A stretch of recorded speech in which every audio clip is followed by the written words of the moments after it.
Hello and namaste and welcome back to my channel. This is Neeraj here once again from the channel Financial Market Analysis Twist by Neeraj Shah. So, in today's video, I would just like to discuss regarding this impact of Suez Canal shipping crisis, where that ship has been stuck. So, what is the impact of that on the markets and overall metals commodities? So, before starting, I would just like to request all of you to please subscribe to my channel if you have not yet subscribed, and if you like this video, you please put a like and share it with the maximum friends. So what is the crisis? As you know, I would not just like to make it a big video. So in short, in about a week ago, a big container ship got stuck in that Suez Canal. The Suez Canal is an artificial canal which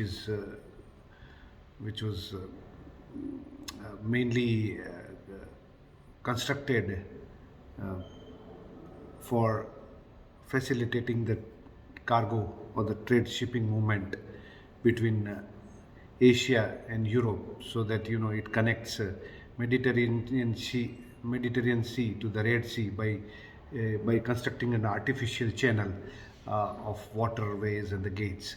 So so that ships don't have to go around the Cape of Good Hope, of take a big route which adds to their time and cost and everything.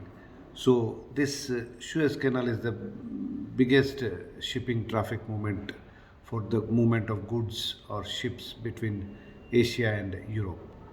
So because of this, some windstorm came, and so one ship goes at a time. So it's an artificial channel, so that it's a big ship.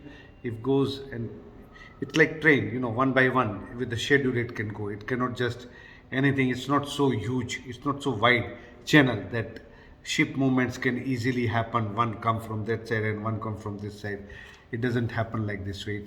One ship can cross that channel at a time, and then the other comes. So if something happens in between, if one ship got stuck, so all the traffic movement between both sides of the channel, from the European side as well as from the Asian side, it gets stuck. So that is the problem of this. And because of this, nearly almost a week has gone, and that ship got stuck, and all the efforts to dislodge that ship from that position and free it so that it can sail through, and then all the movements again starts, it's becoming very difficult. It's with the day passing, more and more huge monetary losses.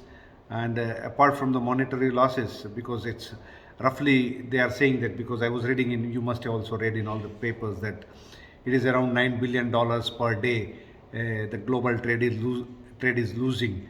So huge money. Apart from the huge money, what it does, it already stress, or it already makes it more difficult already, the disruption because of the COVID pandemic, in the supply chain disruptions in almost all the manufacturing industries, if you have seen, because of the COVID pandemic. So that this becomes it more intense disruption. So that is where, because of this stoppage of movement of goods, again the disruption already, which was just trying to come back from the COVID-19 pandemic, everything was very locked. So the supply chain disruption, or the supply chain management and logistics were coming back to the not to the normal, but it was still trying to get it on its feet. And suddenly this Suez ship crisis has happened, and it has again strained the already constrained supply chain management of the world. So all this production, and whether it is automobiles, whether it is construction, whether it is some projects, whether it is food, everything, agricultural commodities, so that deception takes place. And what it does, is it good or bad? Of course it is bad for that. But if you look at that perspective of say oil or shipping as a shipping freight perspective, or the oil and gas perspective, or the metals perspective, I mean in short the commodities perspective, it raises the prices of all this because of the disruption. So because of that, all this, so many oil containers which were coming from Asia supplying oils to the Europe and ahead, they have got stuck. So there is a big huge queue of that. So now even if this crisis is solved, it definitely it will be solved, but still nobody knows. Today some news is that at least they have moved that ship little away from the 100 meters from the shore, and it's considered to be a success. But for me, what I think is that it's such a huge technical problem. It's such a huge ship that even gathering of all the equipments from the different parts of the world, bringing it there and trying to dislodge it itself, it will take some time. So at least you can say that one or 2 weeks of disruption will be there, and because of that already everything again backlog happens. Again those shipping containers, there will be shortage of shipping containers. Already shortages, it will add to more shortage of shipping containers. Because of that the shipping cost, freight crisis will go up. Container shipping, dry freight, what you call. Then because of that, again the disruption in the production of say metals and metals, it will happen because the most of this raw materials of say metals, say from copper to say iron ore, and then coal, then say tin, nickel, all these things basically it is coming from say South America and going towards say China. So supply chain. So that all happens, most of this, or going to this European part of this factories. So because of that, you will again see the disruption, and because of disruption, again the prices in the short term may go up. And if that happens, so even though this may be bad for the overall, what you can say, that the stock market, you will see this because of the disruption of trade for a few days, it will remain that effect.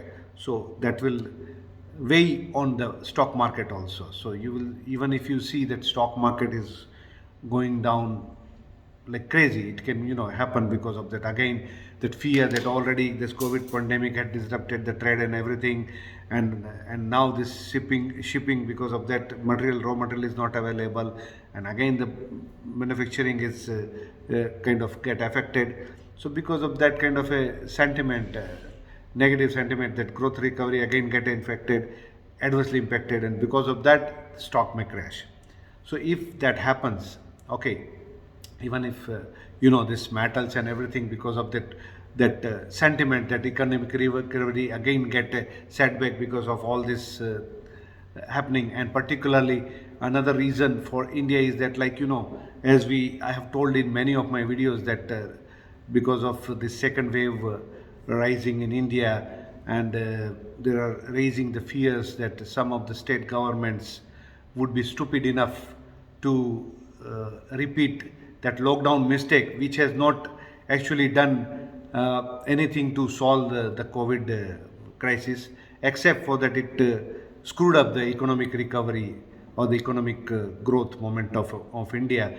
And in a way, all the common people and everybody got suffered by job losses and everything. So if any state in India does this again, that repeats that mistake of total lockdown, it will be the havoc, and it will disrupt the already disrupted supply chain and economic growth momentum, and the normalization of the life of people.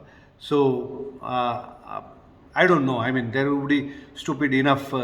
Any government would be stupid enough to continue to again strike a complete lockdown. I am talking about complete lockdown. That would be stupid enough. So all these kind of hangovers there on the market, it may weigh the market down, it may weigh the stocks down, and that is where I believe that because of this overall supply chain disruption, which can last for many months, Okay, it's not going to, because one ship goes and comes back, that turnover itself is more than 3 months time. So you, what containers are, already stuck, they are not going to come back to that terminal or that uh, empty from that destination port again back to the originating port. It will, that cycle itself takes around 3 months time, if not more. Okay, so 2 to 3 months time. So because of this delay and disruption, the cycle got even elongated because of that, and because of that shortage will continue, and because of that on the long term, in a near to long term basis, you will see that this all these metals prices will sustain. So any deep, because of the sentiment and because of the real and stupidity of some governments of uh, trying to lock down. I don't think so. I hope it will not happen. But if that some state governments are stupid enough to do that, that will only crash the market and economy of India, nothing else. But it will give an opportunity. It will be an opportunity to buy into dips, particularly these metal stocks. And if you want to know which is the latest stock which will give you, it can be for a long term multi-bagger idea. Of course, apart from that Godavari power, which I was the first to come out with many months before. But I have now started a new premium video, as every one of you knows, and stock idea, specific multi-bagger stock idea, and full analysis is given in that premium video, which is on a chargeable basis, very nominal charge of 1,000 rupees per video. And if anyone is interested to know about this next stock of the premium stock idea, they can, write to me by my email, and all my email details are there in the description down box below. And I can tell you about the bank account details, and you can transfer it, and then that video link will be sent to you personally. So it's on a chargeable basis. Otherwise, I come out with the ideas as usual, which is for everyone. So that's it from my side. I just wanted to update you regarding this crisis and its impact. Ciao, and love from Neeraj from Moscow. Till the time, again, next week we see something else happening.